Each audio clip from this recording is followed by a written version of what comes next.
숨겨진 진실은 언젠가 드러난다. 하지만 그 진실을 들고 오는 자는 누구인가? 왜 이렇게 안 와? 미숙 씨가 재료 사오는 게 늦네. 자신의 지시로 매수한 형사가 패트릭에 대한 민감한 정보를 외부로 유출하려다 적발되자 황기찬은 분노를 참지 못합니다. 백 형사님, 용돈 좀 보내드렸는데 잘 쓰고 계십니까? 김도현 본부장이 당신한테 복수해야 할 이유가 있긴 있나 봐. 재발 저리는 거 보면 그게 뭘까 궁금해지네. 그의 목소리는 이성을 잃은 채 떨렸고 곧장 홍 사장에게 전화를 걸어 거치게 외칩니다. 이번 일 무조건 덮어. 필요한 자금이 얼마든지 지원하겠다. 그 대신 절대 이 정보가 언론에 새어나가선 안 돼. DH홀딩스 패트릭 정이 그 사람 외국의 행적부터 세세한 것까지 전부 알아보세요. 이번엔 다 끝장이야 홍 사장. 그는 책상을 내리치며 핏대를 세우고 홍 사장은 수화기 너머에서 숨죽인 채 그의 분노를 감당하려 했습니다. 하지만 이번 사건은 이전과는 완전히 다릅니다. 도윤이 본부장 자격으로 YL 내부에 깊숙이 들어와 있고 그의 손에는 단순한 증거가 아닌 결정적인 무기들이 쥐어져 있습니다. 자영은 이미 언론사들과 교감하며 타이밍을 조율 중이고 커프스 단추 사건은 제인의 SNS를 통해 불붙은 듯 확산되고 있습니다. SNS상에는 커프스의 진실 YL 게이트, 황기찬 퇴진 등의 해시태그가 순식간에 트렌드를 장악합니다.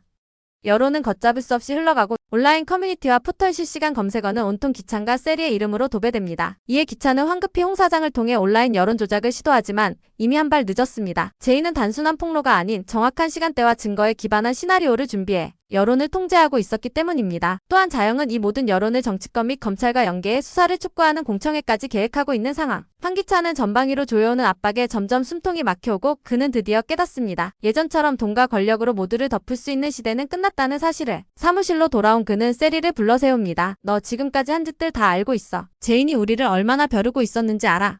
세리는 처음으로 겁에 질린 표정을 짓고 기찬은 조용히 서랍 속에서 하나의 문서를 꺼냅니다. 바로 세리가 이중회계를 위해 사용한 페이퍼 컴퍼니의 거래 내역서. 그의 말은 냉정했습니다. 넌 이걸로 끝이야 세리. 나라도 이제 널 감싸줄 수 없어. 기찬의 제국은 이제 균열이 아니라 붕괴 직전의 전조를 보이고 있었습니다. 김도윤이 자신의 동생 도희의 억울한 죽음을 파헤치기 위해 YL에 입사했다는 사실을 확인한 정윤이는 가슴 깊은 곳에서 끓어오르는 분노를 느낍니다. 그녀는 더 이상 조용히 눈물만 삼키는 유가족이 아닙니다. 그 단추 하나, 김도희의 가방에서 발견된 황기찬의 커프스 단추는 이제 그녀의 싸움의 불씨가 되었습니다. 그 단추 하나가 말해주는 건 내 딸이 우연히 죽은 게 아니라는 사실이야. 이제는 내가 나설 차례야. 정윤이는 자신의 두 손으로 억울함을 바로잡겠다는 다짐을 하며 치밀하게 움직이기 시작합니다. 그녀는 언론 인터뷰를 자청하고 자신이 직접 겪은 YL 그룹의 무책임한 대응과 황기찬의 태도 그리고 김도희의 죽음에 관련된 미심쩍은 정황들을 구체적으로 정리합니다. 그녀는 사적인 복수를 넘어 이 사회가 안고 있는 구조적 불의에 대한 문제 제기까지 연결시키려 합니다. 뿐만 아니라 그녀는 다른 유가족들과도 연대하며 유사 사건에 대한 공개 청문회를 추진합니다. 이를 통해 여론의 흐름을 자신 쪽으로 돌리고 김도희 사건이 단지 개인의 불운이 아닌 기업의 구조적 폭력이라는 프레임으로 확대시키려는 전략을 취합니다. 정윤이는 김도윤과도 적극적으로 협력하기 시작합니다. 두 사람은 도희가 남긴 메모 통화 기록 그리고 병원 내에서의 비밀스러운 상담 기록 등을 하나하나 복원하며 실마리를 좁혀갑니다. 그 과정에서 그녀는 딸이 죽기 직전까지 어떤 고민을 하고 있었고 어떤 인물들과 접촉했는지를 상세히 파악하게 됩니다. 그녀는 제인에게도 도움을 요청합니다. 강제인은 동생을 잃은 자매로서의 연대를 느끼며 정윤이의 요청을 기꺼이 수락하고 세리와 기찬의 뒤를 캐는데 적극적으로 나섭니다. 제인은 세리의 이모가 남긴 메모와 졸업장, 위조 사실을 토대로 정윤이에게 구체적인 자료를 전달하며 함께 기자회견을 준비합니다. 한편 정윤이는 YL 내부 고발자들과도 비공식 접촉을 이어갑니다. 그들 중에는 도희의 직속 상사였던 인물도 포함되어 있으며 그는 도희가 마지막까지 처리하던 자료에 이상한 점이 많았음을 증언합니다. 이를 통해 정윤이는 딸의 죽음이 결코 우연이 아니었음을 확신하고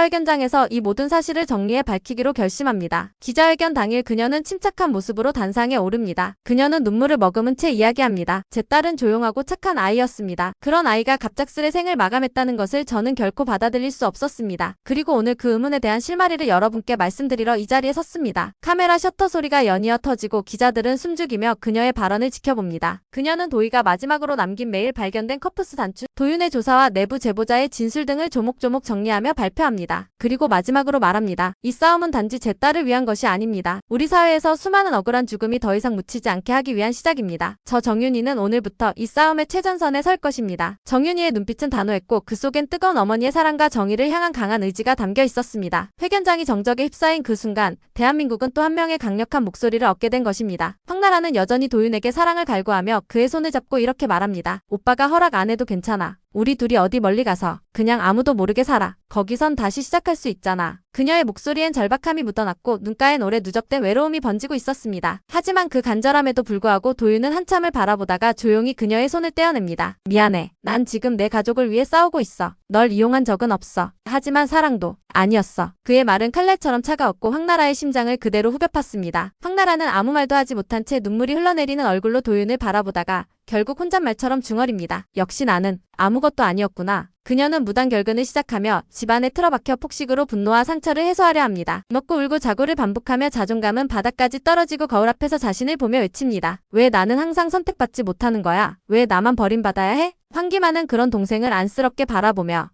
문 앞에서 망설입니다. 하지만 그가 선택한 행동은 도유경에게 말도 없이 무관심으로 일관하는 것이었습니다. 도유경이 아이를 원한다는 말에도 그는 무성의하게 대답하고 방을 나가버립니다. 그 틈을 타 홍 사장은 황기만에게 접근합니다. 이 투자건 정말 확실합니다. 회장님도 큰 수익을 기대하고 계시죠? 홍 사장은 속삭이듯 말하며 고금리 조건을 제시하고 황기만은 고민 끝에 서류에 서명합니다. 그의 표정엔 묘한 안도감과 함께 어딘가 모르게 불안한 기운이 감돌았습니다. 그러나 이 모든 것은 거대한 덫의 시작이었고 황나라는 한편으로 도윤의 냉정한 거절에 점점 더 무너져갑니다. 그녀는 밤마다 그가 했던 말을 되뇌이며 스스로를 탓합니다. 왜 난 도윤 씨가 진심이라고 믿었을까? 그녀의 방 안엔 텅 빈 도시락통과 구겨진 휴지들 그리고 무너진 마음이 흩뿌려져 있었습니다. 자영은 여전히 치킨집 아르바이트를 하며 자신만의 방식으로 참회 중입니다. 한때는 명품백과 고급 호텔 뷔페에 익숙했던 그녀였지만 이제는 치킨 튀기는 기름 냄새 속에서 하루를 시작하고 마무리합니다. 정윤이의 싸늘한 눈총에도 아랑곳하지 않고 묵묵히 자신에게 주어진 역할을 감당하며 하루하루를 버텨냅니다. 치킨집 주방에선 그녀의 손놀림이 아직 서툴지만 고된 하루 끝에 스디슨 맥주 한 캔으로 자신을 위로하며 언젠가 딸과 다시 웃을 날을 기다립니다. 그녀의 눈빛은 여전히 슬프지만 포기하지 않는 의지가 담겨 있습니다. 그 모습을 멀리서 지켜보던 강재인은 처음엔 경계심을 가졌지만 어느새 엄마의 손에 따뜻한 물수건을 건네며 말없이 곁에 앉습니다. 말은 없었지만 그 행동 하나가 자영에게는 가장 따뜻한 위로였습니다. 자영은 눈시울을 붉히며 조용히 속삭입니다. 이제야 내 옆에 있는 게 겁나지 않아. 그 말에 제인은 아무 대답 없이 고개를 끄덕이고 두 모녀 사이엔 오랜 벽이 조금씩 무너져 내립니다. 한편 강세리는 점점 벼랑 끝으로 몰리고 있습니다. 위조된 졸업장 사건, 전 남편과의 결혼 사진이 그녀의 뇌리를 계속 맴돌며 불안감을 키우고 있습니다. 남편 황기찬의 눈빛은 더 이상 사랑이 아닌 경멸과 의심으로 가득 차 있고 그는 세리의 행동 하나하나를 차갑게 감시합니다. 세리는 그런 남편의 변화에 절망하며 결국 마지막 희망을 걸고 이모를 부릅니다. 미국으로 가. 다시는 돌아오지 마. 그녀의 목소리는 담담했지만 그 속엔 절박함이 묻어 있었습니다. 이모는 조용히 고개를 끄덕였지만 떠나기 전 그녀의 손을 꼭 잡고 말합니다. 세리야, 그때 내가 왜 너 결혼 막았는지 이제 말해줘야겠네. 그 순간 세리는 눈을 크게 뜨며 당황합니다. 이모는 긴 한숨을 내쉬며 말문을 엽니다. 그 남자 내 전 남편 지성준, 그는 결혼 전부터 이미 다른 여자와 아이까지 있었어. 내가 그걸 알고 너한테 말했지만 넌 사랑이 전부라고 믿었지. 난 내가 상처받을까봐, 그 사람과 엮이면 인생 망칠까봐 막은 거였어. 세리는 믿기지 않는다는 듯 물러서며 말합니다. 그럼 그 사진은 진짜였다는 거야? 합성이 아니고. 이모는 조용히 고개를 끄덕이고 세리는 주저앉아 머리를 감싸지며 울부짖습니다. 왜 그걸 이제서야 말해? 이모는 그녀를 안으며 말합니다. 그땐 내가 안 들으려 했잖아. 내 인생이라고, 내가 선택할 거라고. 난 그때도 널 지키고 싶었어. 두 사람은 그렇게 부둥켜 안고 울고 세리는 처음으로 진심 어린 사과를 합니다. 이모 미안해. 그동안 내가 너무 잔인했어. 정말 미안해. 그날 밤 세리는 이모를 공항까지 데려다주며 마지막 인사를 나눕니다. 그리고 홀로 집으로 돌아와 전 남편과의 결혼 생활을 기록해둔 오래된 일기장을 펼칩니다. 그 속엔 자신이 모른 척 해왔던 진실들이 차곡차곡 쌓여 있었습니다. 과거를 마주하며 그녀는 말합니다. 이젠 진짜로 끝내야 해. 그녀는 정장을 갖춰 입고 황기찬의 사무실을 찾아갑니다. 이제 나도 내가 저지른 일들 다 말할 준비 됐어. 더 이상 숨기지 않을게. 기찬은 놀란 표정으로 그녀를 바라보지만 세리의 눈빛은 단호했습니다. 그녀는 과거의 그림자에서 벗어나기 위해 드디어 진실과 마주하기로 결심한 것이었습니다. 강승우는 고모 강미란에게 조심스럽게 묻습니다. 고모, 내가 정말 고모가 낳은 아이예요. 그 순간 공기는 정지한 듯 가라앉습니다. 강미란은 그 질문을 들은 순간적으로 숨조차 멈춘 듯 했습니다. 그녀는 한참 동안 말을 잇지 못하고 고개를 살짝 숙인 채 창밖을 바라봅니다. 햇빛이 커튼 사이로 비추는 그 조용한 방 안에서 두 사람의 사이엔 뚫을 수 없는 정적이 흐릅니다. 그녀의 눈빛은 흔들렸고 입술은 타들어가듯 마릅니다. 오래전부터 감춰온 진실을 마주한 그녀는 도망치고 싶었지만 더 이상 피할 수 없음을 직감합니다. 마침내 그녀는 조용히 입을 엽니다. 맞아, 승우야. 내가 태어났을 때 난 아직 세상을 어떻게 살아가야 할지도 몰랐어. 내 위치, 내 미래, 모든 게 불확실했지. 널 품에 안고 있었지만 난 널 지킬 자신이 없었어. 승우는 그 말에 눈이 커집니다. 그럼 그동안 내가 엄마라고 믿었던 분은? 그분은 나보다 훨씬 더 안정적인 사람이었고 널 안전하게 키워줄 수 있는 분이었어. 그래서 내 삼촌과 상의해서 그분께 널 맡겼어. 미안해. 나를 용서할 수 있을지 모르겠지만 널 버린 건 아니었어. 강승우는 고개를 돌려 한동안 아무 말도 하지 않습니다. 방 안은 여전히 정적이 흐르고 오직 벽시계의 초침 소리만이 들릴 뿐입니다. 그러다 천천히 그녀를 바라보며 말합니다. 왜 이제야 말했어요? 강미라는 떨리는 손으로 그의 손을 감싸집니다. 이제야 내가 너와 마주할 용기가 생겼어. 그동안 난 죄책감으로 살았어. 매번 너를 볼 때마다 내 눈을 똑바로 바라보지 못했지. 그녀의 눈에는 눈물이 맺히기 시작합니다. 널 낳은 순간부터 나도 내 엄마였지만 너에겐 늘 이모였어야 했어. 세상이 허락하지 않았고 내 선택도 그랬어. 승우는 눈을 감고 깊게 숨을 들이신 뒤 조용히 말합니다. 이제 이해할 수 있을 것 같아요. 어렵지만 이해하려고 노력할게요. 그러니까 이젠 진짜로 나를 엄마처럼 대해줘요. 그 말에 강미라는 참았던 눈물을 왈칵 쏟아냅니다. 그녀는 아들을 안고 어린 시절 잃어버린 시간들을 떠올립니다. 그동안 해주지 못한 생일 축하, 아플 때 곁에서 지켜주지 못한 미안함, 처음 말을 뗄 때 함께하지 못한 슬픔이 그녀의 가슴을 헤집습니다. 엄마로서 이제야 시작이지만 다시는 널 혼자 두지 않을게. 그날 이후 강미라는 완전히 달라졌습니다. 그녀는 그간의 복잡한 정치 싸움에서 물러나는 대신 진실을 바로잡기 위해 나서기로 합니다. 그녀는 도윤의 해고 처리를 공식적으로 철회하고 그가 가지고 있던 USB와 문서들을 다시 검토하며 그의 복직을 준비합니다. 그리고 그녀는 강재인에게 연락합니다. 재인아, 나 이제 널 돕고 싶어.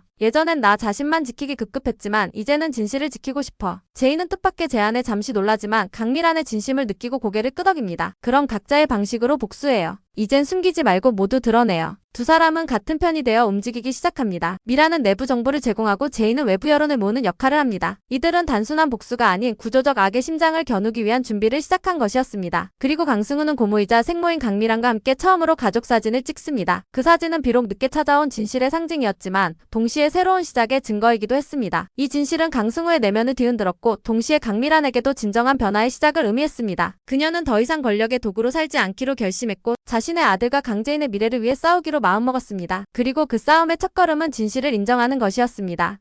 기자회견 날 도윤과 제이는 나란히 단상 위에 섭니다. 그들 앞에는 수많은 기자들과 카메라가 있고 자영은 조용히 무대 뒤에서 그들을 지켜보고 있습니다. 제이는 단추 하나를 들어 보이며 말합니다. 이 작은 단추 하나가 도윤 씨의 동생의 억울한 죽음을 밝혀냈습니다.